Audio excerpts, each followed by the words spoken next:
Hello दोस्तों, कैसे हैं आप लोग।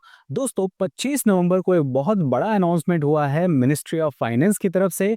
उन्होंने लॉन्च कर दिया है पैन 2.0। 2.0 बोल सकते हैं या 2.0 वर्जन बोल सकते हैं, जैसा भी आपको सही लगे।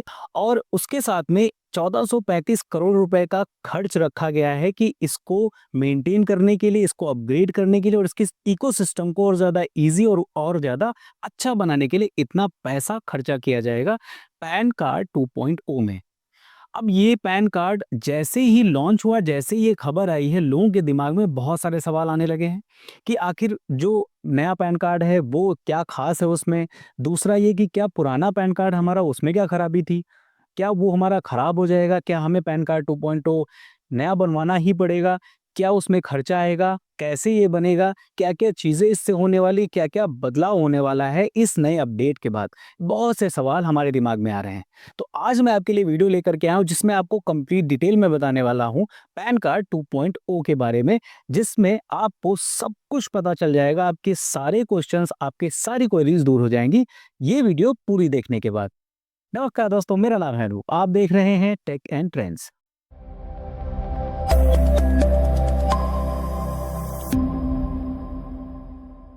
सबसे पहले तो मैं आपको ये बता देता हूँ कि पैन कार्ड 2.0 में आखिर बदलाव क्या लिए गए हैं, क्या-क्या नया उसमें आ गया है।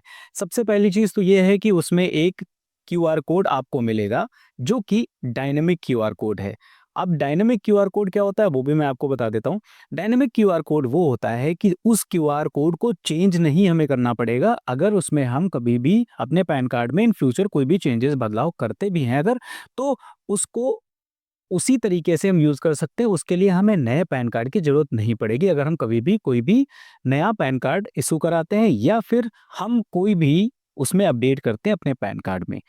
अभी तक क्या होता था कि अगर हमको कोई भी पैन कार्ड में अपडेट कराना है तो फिर वहाँ पे प्रॉब्लम ये हो जाती थी कि इतना सारा हमको टाइम लगता था, इतने सारे कन्फ्यूजन्स वाले पोर्टल्स रहते थे। अगर पोर्टल की बात करें अभी तक, तो 3 पोर्टल्स आपको मिल जा रहे हैं जो कि पैन कार्ड को अपडेट कराने में या फिर नया पैन कार्ड आपको बनवाना हो तो वहाँ पे आपको यूज़ में आते थे वो।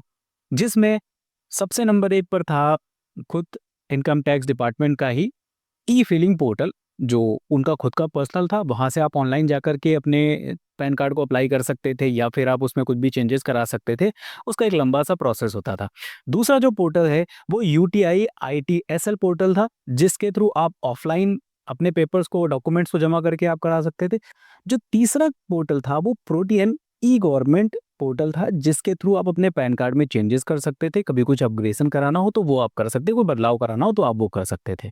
लेकिन अब गवर्नमेंट जो नया पैन कार्ड 2.0 ला रही है उसके लिए आपको सिंगल पोर्टल मिलेगा और उसी पोर्टल पे आप अपने पैन कार्ड को भी अप्लाई कर सकते हो और अपने चेंजेस अगर आपको कोई भी करने हैं तो आप वो भी कर सकते हो।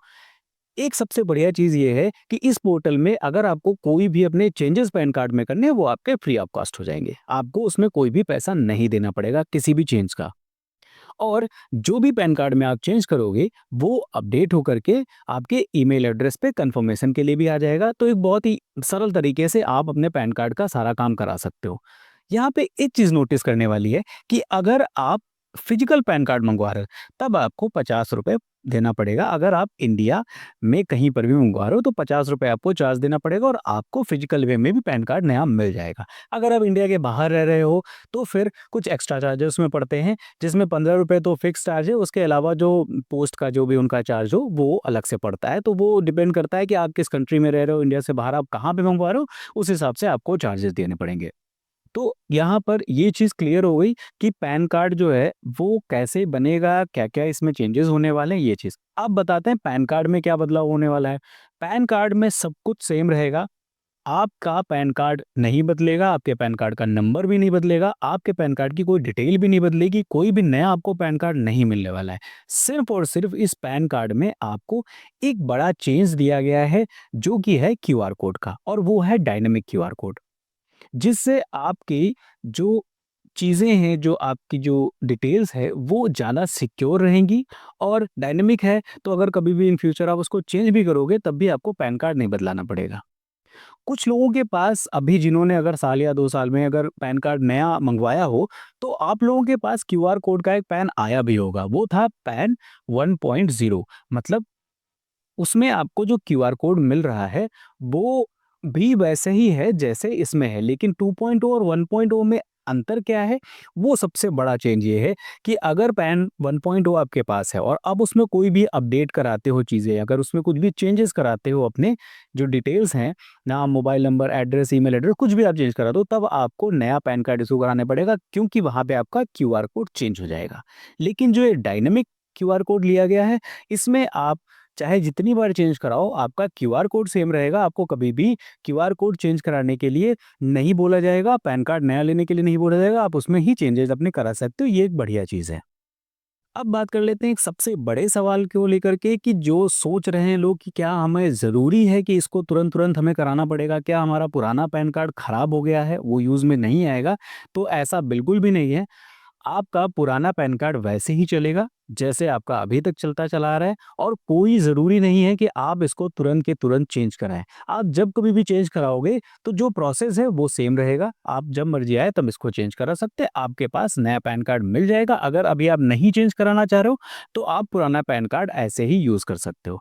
तो इसमें कहीं पर भी ऐसी कन्फ्यूज़न मत रखिए अपने दिमाग में कि आपको ये चल कराना ही पड़ेगा, आपको पुराना पैन कार्ड आपका ख़राब हो गया है, आपको नया ही लेना पड़ेगा, या फिर आपका पैन नंबर चेंज हो जाएगा, या फिर आपकी बाकी सारी डिटेल्स आपको फिर से फ़िल करनी पड़ेगी ऑनलाइन जाकर के, ऐसा कुछ भी नहीं है, कोई भी इश्यू नहीं है। आप आराम से बैठिए, जब आपका मन करे तब आप इसको चेंज कराइए, और बाकी जो भी चेंजेज़ हैं, जो भी अपग्रेडेशन है इसमें, जो नया पैन कार्ड आ रहा है उसमें क्या-क्या आपको फैसिलिटीज़ एक्स्ट्रा मिल रही हैं, किस लिहाज से उसमें बदलाव किए गए हैं, वो सारी मैंने आपको बताने की कोशिश करी है। उम्मीद है कि आपके दिमाग के जितने भी क्वेश्चंस होंगे पैन कार्ड 2.0 को लेकर के, वो क्लियर हो गए होंगे मेरी वीडियो से। अगर आपके दिमाग में पैन कार्ड 2.0 से रिलेटेड कोई भी ऐसा क्वेश्चन है जो इस वीडियो से क्लियर नहीं हुआ है, तो आप कमेंट बॉक्स में उसको लिख सकते हैं। मैं कोशिश करूंगा कि वहीं पर आपके सवालों का जवाब दे दूं और क्लियर कर दूं आपके सारे डाउट्स। उम्मीद है आपको मेरी दी हुई जानकारी अच्छी लगी होगी, ये वीडियो पसंद आई होगी। अगर वीडियो पसंद आई है तो लाइक कर दीजिए, अपने दोस्तों तक भी शेयर कर दीजिए, और मेरे चैनल को भी सब्सक्राइब कर लीजिए अगर अभी तक आपने मेरे चैनल को सब्सक्राइब नहीं किया है तो। फिलहाल के लिए इस वीडियो में इतना ही, मिलते हैं किसी दूसरी वीडियो में किसी अच्छे से टेक और ट्रेंडिंग टॉपिक के साथ। तब तक के लिए नमस्कार।